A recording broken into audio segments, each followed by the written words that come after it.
Speaker, you're recognized. Thank you, Mr. President, members of the body.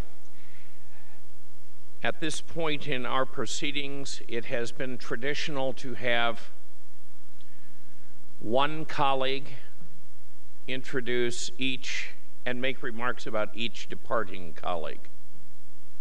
With vision and foresight, that's a joke, I concluded that you didn't want to. I've always had to raise my hand whenever I tell a joke. It's a signal. I concluded that I didn't think you wanted to sit through, no matter how wonderful, 40 separate discussions. And so in consultation with many of you,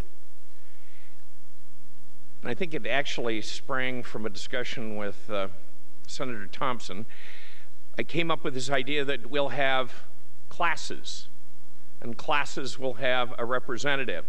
And it happened to work out, and everybody I talked to thought it was a good idea.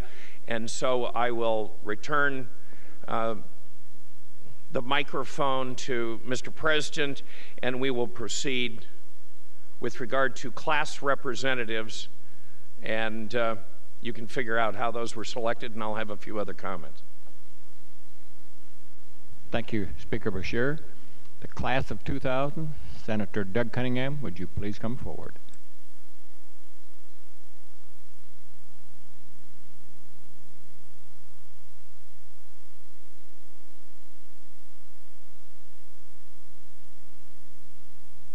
Senator Doug Cunningham.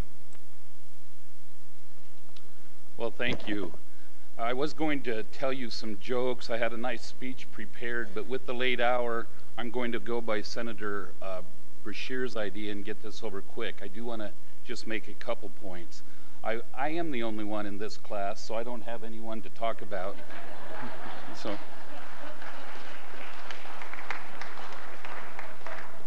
My colleagues that I was elected with, they're all still going to be here after me, so they're here for 2 more years, and I wish them the best of luck. I'll probably come back on this day to watch them 2 years from now. But I would just tell you, it has been a true privilege and honor for me to serve this body and this state in this manner. I remember my first day, I sat where Senator Howard sits. I remember Deb sat with me, my parents, her parents. And as we come to this body, every day, we don't pay much attention, but I remember that day. I remember looking around. Take a minute to look at this place. Truly an amazing place to work with. But I want to make just 3 or 4 very quick points to serve here. But it isn't just our job. I don't know where you're sitting, but I'd like to thank you back there somewhere. If it wouldn't be for Deb and her putting up with this sacrifice, it would have never been. All of the rest of the families of this body, we do appreciate it.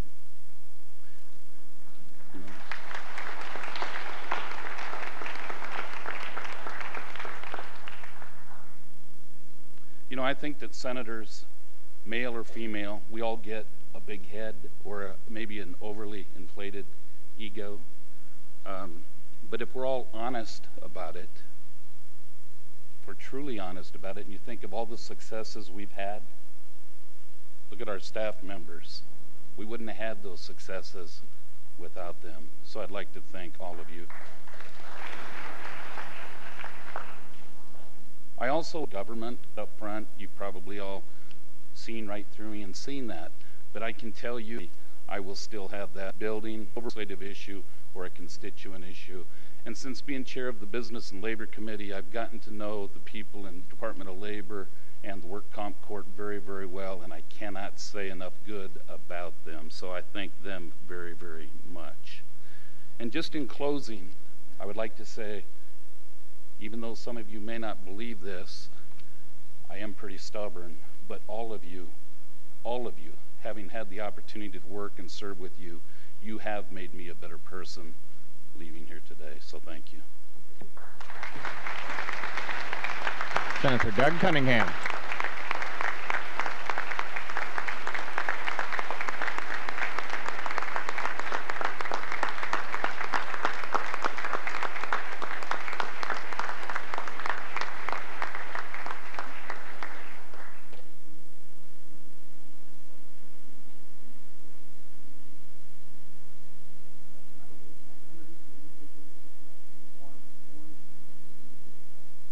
class of 1998 will now come forward. We have Senator Tom Baker, and all members will come forward in that class.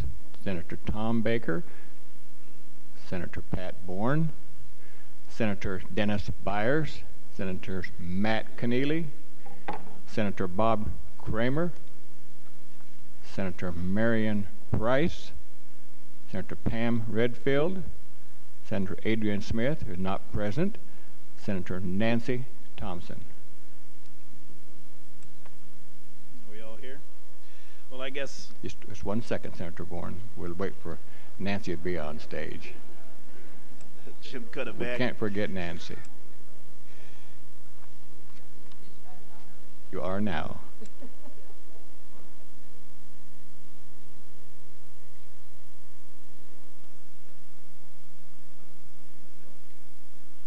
Senator Pat Bourne. All right. Thank you, Senator Cutterback. I drew the short straw and was elected to make a few comments about my colleagues. No words that I can express will articulate how much I have learned from each of them and how much I knew this was going to happen, and how much I respect each of them. Tom Baker, who kicked the hell out of me when I ran for my first chairmanship, who came up to me immediately after and said, "Let's go have a beer." He taught me that what we do here in the legislature should never be personal. Adrian Smith used to sit up here, used to sit just in front of me. I remember how red he would turn when former Senator Hilgert and I would tell somewhat naughty jokes. He must have gotten tired of that as he moved back to the back of the room, which sits now with the more dignified senators. Senator Marion Price, who works quietly on caring issues like ensuring we have an adequate number of nurses and tougher laws regarding treatment of animals. Her caring nature won't be soon forgotten. Senator Matt Keneally, one of my best friends.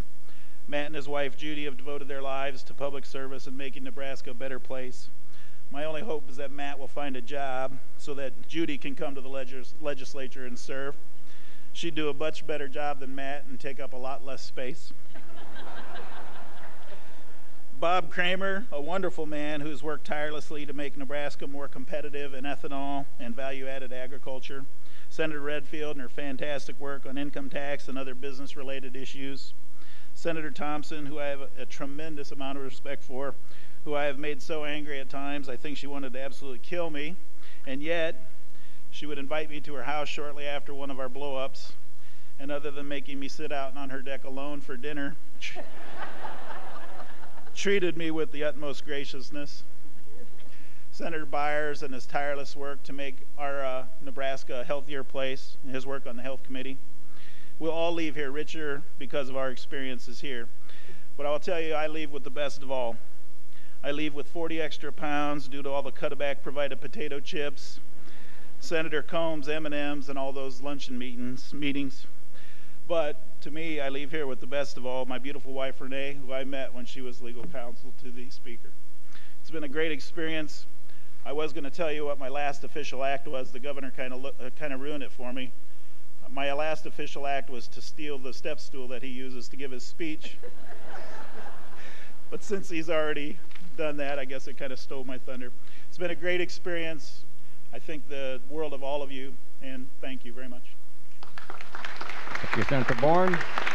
We have Senator Tom Baker, Senator Pat Bourne, Senator Dennis Byers, Senator Matt Keneally, Senator Bob Kramer, Senator Marion Price, Senator Adrian Smith, who's not here, and Senator Nancy Thompson.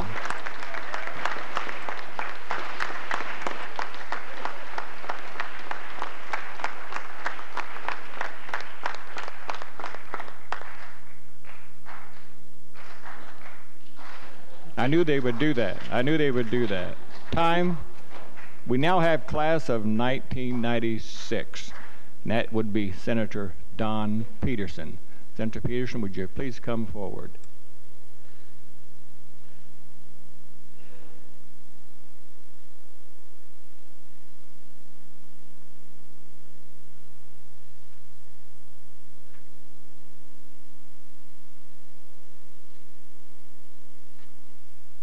I know each of us has thought we were in a class by ourselves.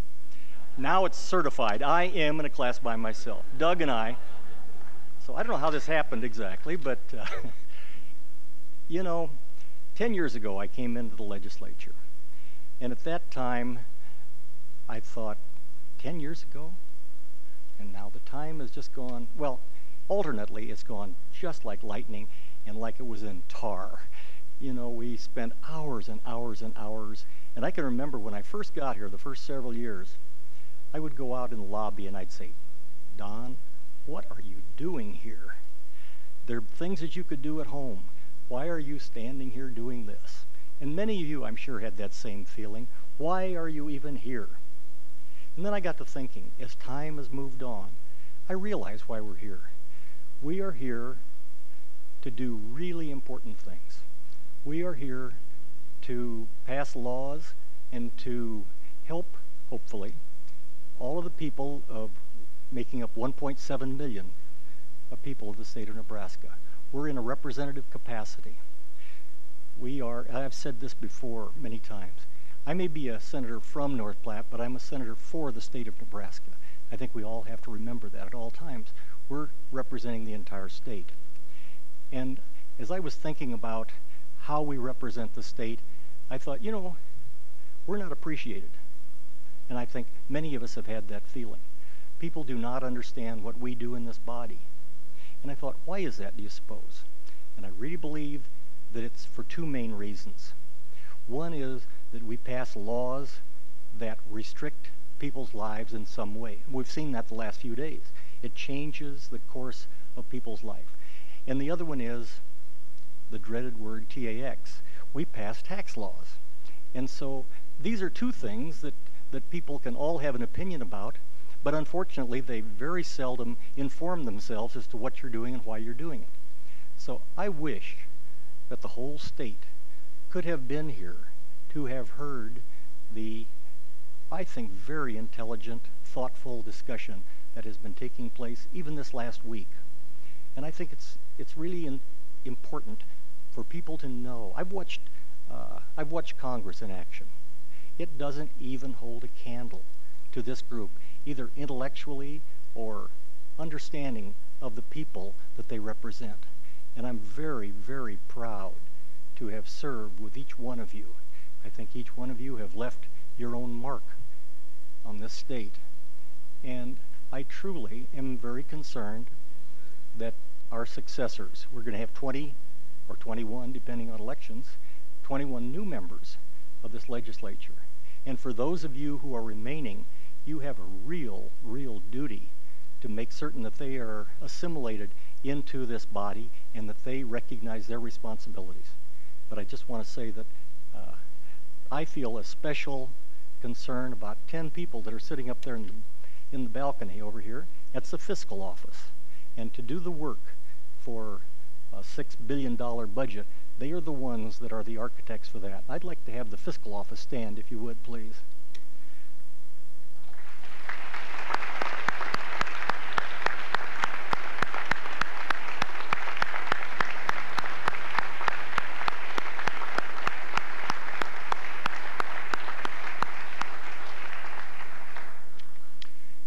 Believe me, we're going to rely heavily on you in the next few years because it's a difficult job. I know Senator Sinowicki was talking about the Appropriations Committee and how hard we work. Sometimes he didn't agree with some of the things we did, but who does? But I think that we have been having the guiding hand of the fiscal office to show the fiscal impact of all the things that we do. So I'm just very proud to have served with you. It's been an experience that you can't forget. And I'm just pleased to have been here with you. Thank you. Senator Don Peterson.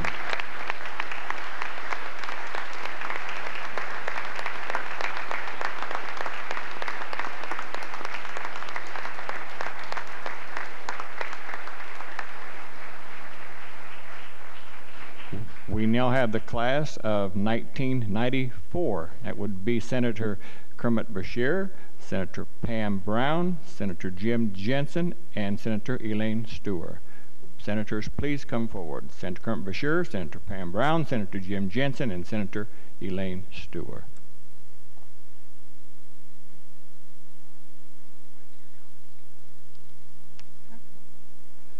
Senator Pam Brown, you are to talk about the rest of them. You have the floor. 5 of us came in together in 1994, and we sort of adopted Senator Schrock because he'd been here and been kicked out and came back with us, and so we let him play with us sometimes. We have served with 91 different members since we've been here, some of the finest staff anywhere. Ours is a very outstanding class. We have a Speaker of the Legislature, we had a Lieutenant Governor, the Chair of Health and Human Services, the Chair of Retirement, and 1 other member. Elaine Stewart, Jim Jensen, Kermit Brashear, and I have served here for 12 years, and when we were elected, we were not supposed to get along.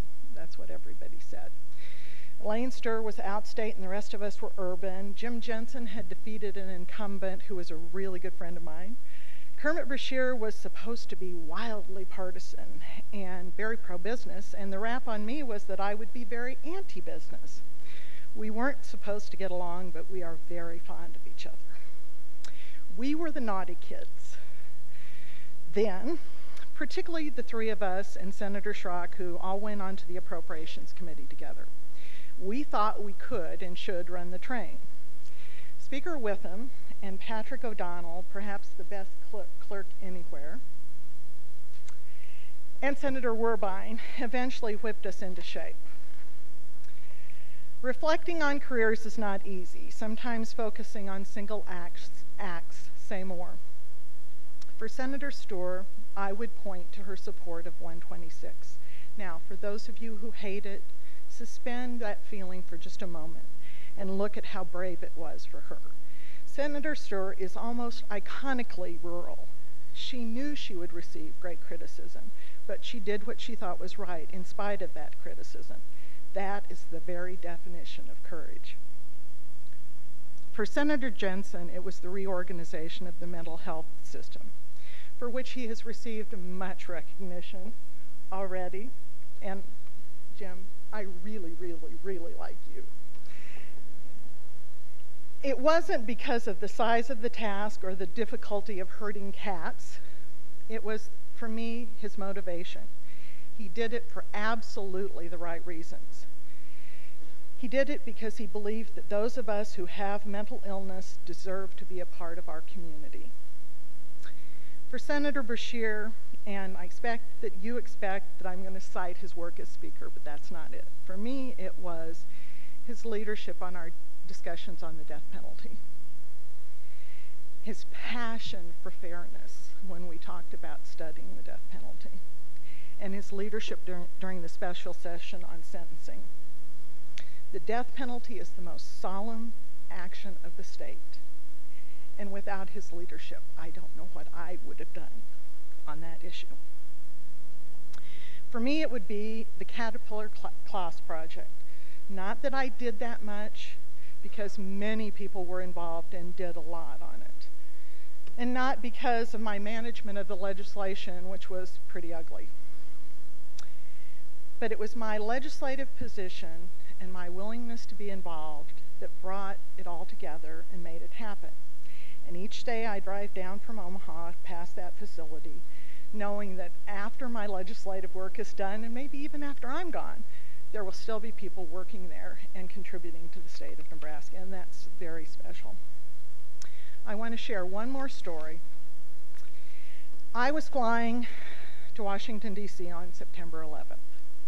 I got as far as Chicago, and when the tragedies in New York City and in Washington happened, began trying to get home. I took the L downtown from the airport, talked to one of the policemen that was standing on one of the corners, and there were policemen everywhere, and he said the Sears Tower was to be the next target. They were afraid, and that they were trying to get everyone out of town, and that if I needed to get out of town, I better get out. I went to the train station where hundreds of other people were standing in line to get out of Chicago. And for all the horror and tragedy of that day, there was such a sense of community and humanity. When the people I was standing with found out that I was a state senator, and it was about the time that they were proposing that Congress might be evacuated, they asked the Amtrak agent to take me to the front of the line so that I could get one of the last seats out of Chicago that day.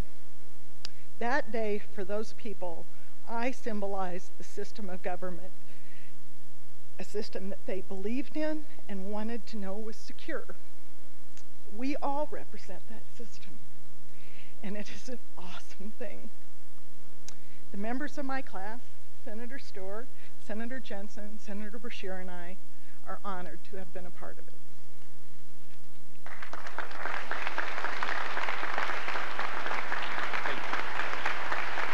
We have Senators Kermit Beshear, our speaker, Senator Pam Brown, Senator Jim Jensen, and Senator Elaine Stewart. Senator Kermit Beshear, Senator Pam Brown, Senator Jim Jensen, and Senator Elaine Stewart. Before we go to the class of 1990, it consists of the class of Dumber and Dumber. Speaker Beshear wants to be recognized.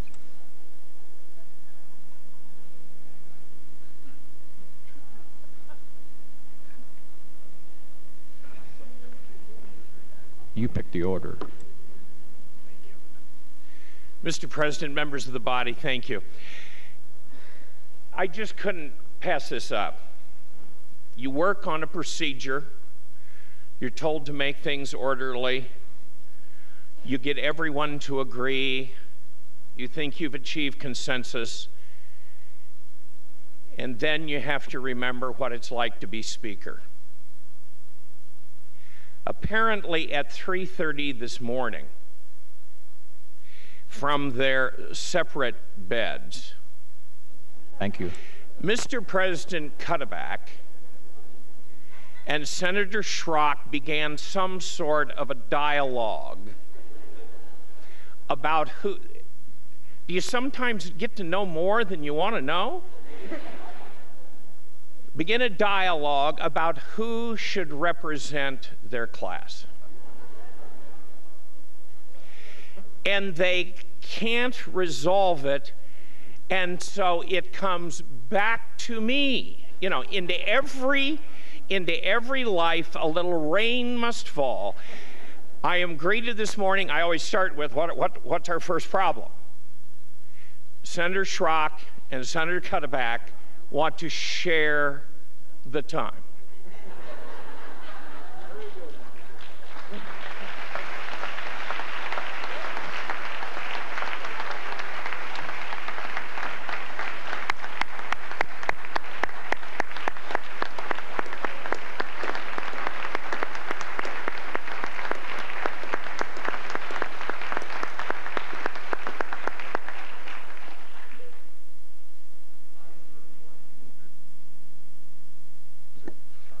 I've served 14 years and Jim has served 16 years, but we came in together. And my wife is always apprehensive of what I'm going to say. You can't serve in a body like this without good family and spouse support. I want you to know, a year ago my granddaughter said to me, "Grandpa, do you and Grandma still love each other even though you're old?" And the answer was emphatically yes. And Judy, I hope that makes up for the time when I was quoted in the unicameral update as saying, "We've been married 35 years, we're in it to the bitter end."